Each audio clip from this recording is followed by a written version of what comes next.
दोस्तों, मैं यकीन के साथ कहती हूँ कि मैं आपको जो बताने वाली हूँ उसे सुनकर आपको शोले फिल्म का एक डायलॉग तो जरूर याद आ जाएगा। जरा गौर से सुनिएगा। दोस्तों, हमारे देश के नेताओं को रहने के लिए सरकारी निवास मिलते हैं और हमारे देश के प्रधानमंत्री नरेंद्र मोदी जी प्रधानमंत्री निवास भवन में रहते हैं। उससे पहले भी प्रधानमंत्री मोदी इस भवन में रह चुके हैं। प्रधानमंत्री जी जिस भवन में रहते हैं वो दिल्ली में स्थित है और यहाँ पर बंगलों का एक समूह बना हुआ है, लेकिन मोदी जी केवल एक बंगले में रहते हैं। बाकी बंगलों का अलग अलग तरीके से इस्तेमाल होता है, लेकिन उससे भी ज्यादा रोचक बात तो ये है कि प्रधानमंत्री जी के घर में एक सुरंग भी है। जी हाँ, याद आया वो डायलॉग, हमारी जेल में सुरंग। हमारी जेल में सुरंग। जी हाँ, लेकिन सवाल ये उठता है कि आखिरकार ये सुरंग जाती कहाँ है। नरेंद्र मोदी जी पूर्व प्रधानमंत्री मनमोहन सिंह जी के बंगले में क्यों नहीं रहते हैं और अब उस बंगले का किस तरह से इस्तेमाल होता है।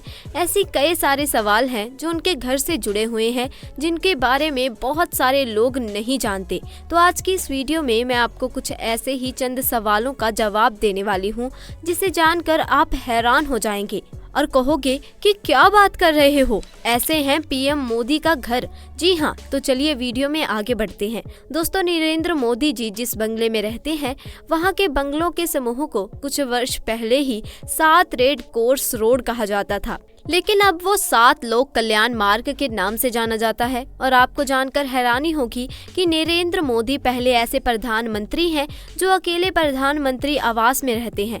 उनके साथ परिवार का कोई भी सदस्य नहीं रहता। वैसे कुछ समय पहले सोशल मीडिया पर उनके माताजी के साथ में कुछ तस्वीरें देखने को मिली थी और आपको बता दें कि उनकी माँ केवल एक दिन के लिए ही उनसे मिलने के लिए आई थी। वो यहाँ पर पार्लियामेंट में नहीं रहती। प्रधानमंत्री का घर कुल 12 एकड़ में फैला हुआ है और इस परिसर में कुल 6 बंगले हैं और उन बंगलों को नंबर से पहचाना जाता है। इस बंगले में सबसे पहले प्रधानमंत्री राजीव गांधी जी ने रहना शुरू किया था। अब सवाल ये भी उठता है कि उनसे पहले वाले प्रधानमंत्री वो कहाँ रहते थे। तो आपको बता दें कि उनसे पहले पंडित जवाहरलाल नेहरू, जो कि भारत के पहले प्रधानमंत्री थे, वो त्रिमूर्ति भवन में रहा करते थे, जिसे उनके गुजर जाने के बाद में म्यूजियम में बदल दिया गया। वहीं लाल बहादुर शास्त्री 10 जनपद में रहा करते थे। उनके गुजर जाने के बाद उनके घर के एक हिस्से को म्यूजियम बना दिया गया, जो कि अब मोतीलाल नेहरू मार्ग के नाम से जाना जाता है। वहीं दूसरा हिस्सा कांग्रेस पार्टी का दफ्तर है। इसके साथ ही ये सोनिया गांधी का घर भी है। दोस्तों, लाल बहादुर शास्त्री जी के बाद आई हैं इंदिरा गांधी जी, जो कि सफदरगंज रोड के पते पर रही। उनकी मृत्यु के बाद उनके घर को म्यूजियम बना दिया गया, जो कि इंदिरा गांधी मेमोरियल के नाम से जाना जाता है। दोस्तों, इसके बाद आए मोरारजी देसाई और चौधरी भाई, लेकिन उनका दिल्ली पर ज्यादा प्रभाव नहीं रहा। अब बात करते हैं राजीव गांधी जी, जो 7 रेड कोर्स रोड में रहते थे। राजीव गांधी के बाद बीपी सिंह भी इसी 7 रेड कोर्स रोड पर रहते थे।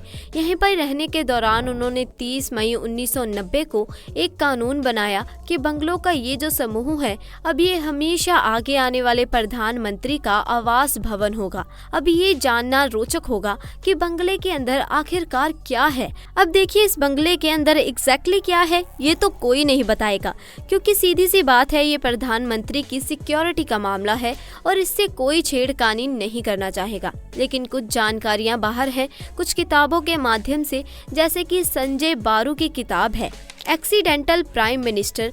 इसके अलावा पत्रकार विजय तिवारी की किताब आई है बीजेपी कल, आज और कल। इन सब किताबों के जरिए प्रधानमंत्री के बंगले के बारे में कई जानकारी मिलती है। चलिए दोस्तों, बात करते हैं कि आखिरकार इन बंगलों को डिजाइन किसने किया था, इसे बनाया किसने। तो बंगलों का डिजाइन रॉबर्ट टॉर रेसल द्वारा किया गया था। अब ये जो रॉबर्ट साहब हैं, वो सर एडविन ल्यूटाइंस, जिन्होंने की न्यू दिल्ली को आर्किटेक्ट किया था, ये उनके चेले हैं। अब बहुत से लोगों के मन में ये भी क्वेश्चन आता होगा कि ल्यूटियंस दिल्ली क्या है।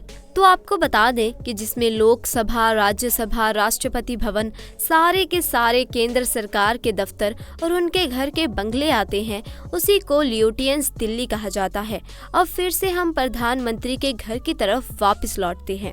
पीएम के बंगले में दाखिल होने के लिए एक आम रास्ता है।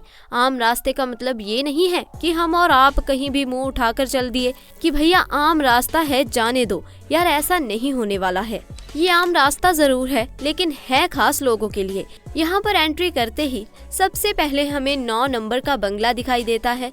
यहाँ पर तने हुए सूट में बढ़िया चश्मा लगाकर एसपीजी कमांडो दिखाई देते हैं, जो कि एक स्पेशल प्रोटेक्ट ग्रुप है और ये प्रधानमंत्री की सुरक्षा के लिए खासकर बनाया गया है। राजीव गांधी की हत्या के बाद में ये तय किया गया था कि पूर्व प्रधानमंत्री की सुरक्षा भी एसपीजी कमांडर ही करेंगे। प्रधानमंत्री के लिए यहाँ पर जो भी मेहमान आते हैं, सबसे पहले उनकी गाड़ी किनारे लगवाई जाती है और फिर उन मेहमानों को एसपीजी कमांडर अपनी गाड़ी में बिठाते हैं और बिठाने से पहले वो उनकी पहचान करते हैं कि वाकई में भाई कोई जनरल आदमी है या फर्जी आदमी हो। अब अदर उनका रजिस्टर किया जाता है और उनके दस्तखत भी करवाए जाते हैं।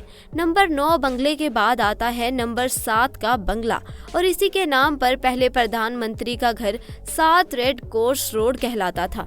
इस बंगले का इस्तेमाल दफ्तर के रूप में किया जाता है। जो प्रधानमंत्री से पीएम उम्मीद नहीं मिल पाते हैं, उन्हें इसी बंगले में बुलाया जाता है। इसके बाद आगे आता है 5 नंबर वाला बंगला और यही बंगला वर्तमान प्रधानमंत्री नरेंद्र मोदी जी का निवास स्थान है। लेकिन डॉक्टर मनमोहन सिंह जी 3 नंबर के बंगले में रहते थे, जो कि अब गेस्ट हाउस के रूप में इस्तेमाल होता है। प्रधानमंत्री पीएम मोदी जी के जो भी मेहमान आते हैं वो यहीं पर रहते हैं।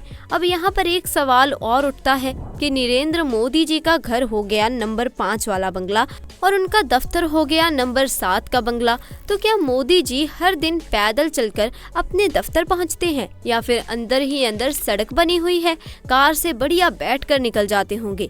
देखिए, दोनों ही जवाब गलत हैं। दरअसल 5 नंबर के बंगले से 7 नंबर के बंगले तक पहुंचने के लिए ग्लास ट्यूब बना हुआ है, जिसके जरिए बहुत ही आसानी से और तुरंत 7 नंबर के बंगले तक पहुंचा जा सकता है। अब बात कर लेते हैं बंगला नंबर 1 की।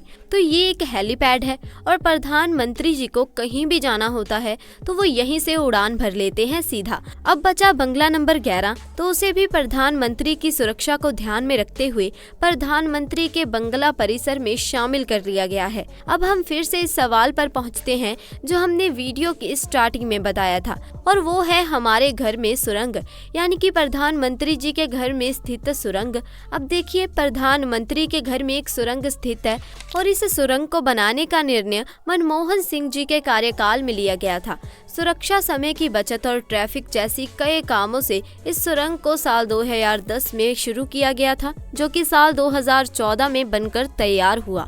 उस समय तक डॉक्टर मनमोहन सिंह का कार्यकाल भी समाप्त हो चुका था। इसके बाद प्रधानमंत्री नरेंद्र मोदी इस सुरंग का अब इस्तेमाल करते हैं। अब बात करते हैं कि ये सुरंग आखिरकार जाती कहाँ है। ये सुरंग मोदी जी के घर से सफदरगंज एयरपोर्ट तक जाती है और ये लगभग 1.5 किलोमीटर लंबी है। तो दोस्तों, ये थी प्रधानमंत्री निवास से जुड़ी हुई कुछ रोचक जानकारी। क्या आपको नरेंद्र मोदी जी के घर में स्थित इस सुरंग के बारे में पहले से मालूम था? हमें अपना जवाब नीचे कमेंट सेक्शन में जरूर बताइएगा। साथ ही दोस्तों, वीडियो पसंद आई हो तो इसे लाइक करें, शेयर करें और चैनल को सब्सक्राइब करें। धन्यवाद।